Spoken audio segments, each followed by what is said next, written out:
Assalamualaikum warahmatullahi wabarakatuh. Izin memperkenalkan diri, nama saya Mujahid Masud dari kelas 10 Teknik Pemesinan, nomor absen 17. Di sini saya akan menjelaskan mengenai kerajaan-kerajaan Hindu-Buddha yang ada di Indonesia.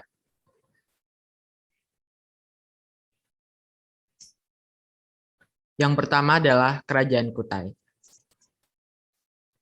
Kerajaan Kutai merupakan kerajaan Hindu pertama yang berdiri di Indonesia setelah berkembangnya pengaruh dari India. Hal ini didasarkan dari prasasti Yupa yang ditemukan di daerah Kutai, Kalimantan Timur sejak tahun 400 Masehi. Silsilah keluarga kerajaan Kutai yaitu Kudungga, Aswawarman, dan Mulawarman. Sumber sejarah kerajaan Kutai sendiri diperoleh dari prasasti Yupa atau Tugu yang berasal dari abad keempat. Ada 7 buah Yupa yang menjadi sumber utama dalam menginterpretasikan sejarah dari kerajaan Kutai. Kondisi sosial budaya kerajaan Kutai. Akibat dari letak kerajaan Kutai yang berada di dekat sungai, diperkirakan masyarakat Kutai hidup dari bercocok tanam dan juga berternak. Agama yang berkembang di kerajaan Kutai adalah agama Hindu Jiwa. Keruntuhan kerajaan Kutai. Kerajaan Kutai berakhir saat Raja Kutai yang bernama Maharaja Dharma Setia tewas dalam peperangan di tangan Raja Kutai Kartanegara ke-13, yaitu Aji Pangeran Anum Panji Mendapa. Yang kedua adalah Kerajaan Sriwijaya.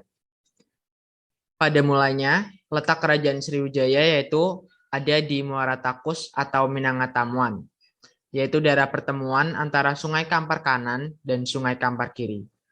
Baru setelah berhasil meluaskan wilayah Kerajaan Sriwijaya, baru ibu kota Sriwijaya pindah ke Palembang. Berikut adalah peta Kerajaan Sriwijaya. Sumber sejarah dari Kerajaan Sriwijaya yaitu sumber berita dari Cina, sumber tertulis dari 5 prasasti yaitu Prasasti Kedukan Bukit, Prasasti Talang Tuo, Prasasti Telaga Batu, Prasasti Kota Kapur, dan Prasasti Kerang Birahi. Berikut adalah prasasti-prasastinya.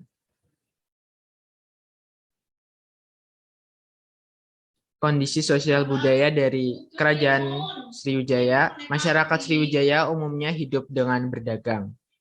Sebagai pusat perdagangan, Kerajaan Sriwijaya banyak memperoleh masukan dari bea cukai barang, bea cukai keluar masuk kapal, hasil keuntungan perdagangan Sriwijaya, dan upeti dari daerah taklukan.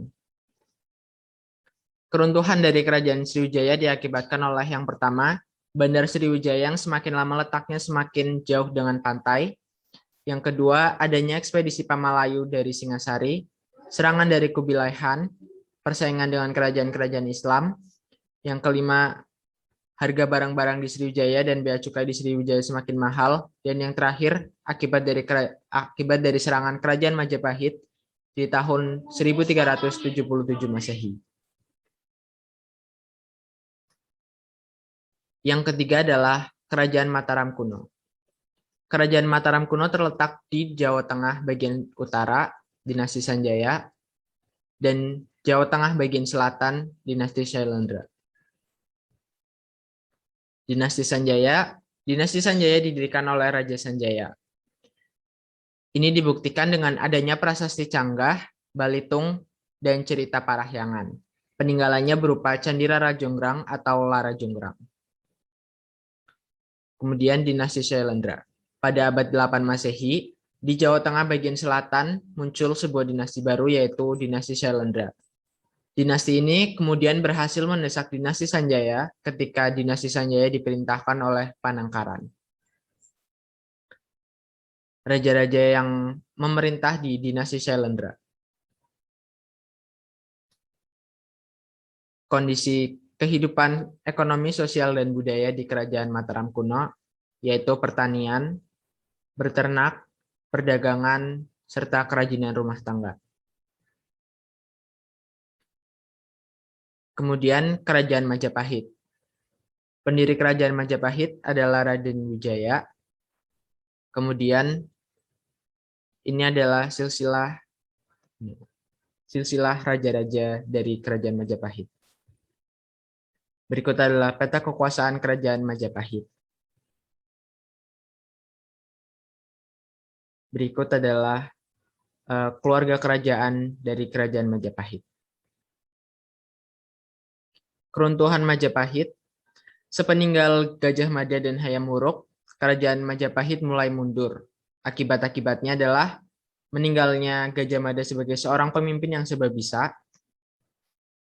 Kemudian tidak ada pembentukan pimpinan baru yang cakap sepeninggalan Gajah Mada. Yang ketiga, adanya perang saudara.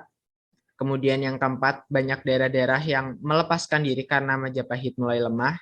Yang terakhir, pengaruh dari masuknya agama Islam. Sekian dari saya. Terima kasih. Wassalamualaikum warahmatullahi wabarakatuh.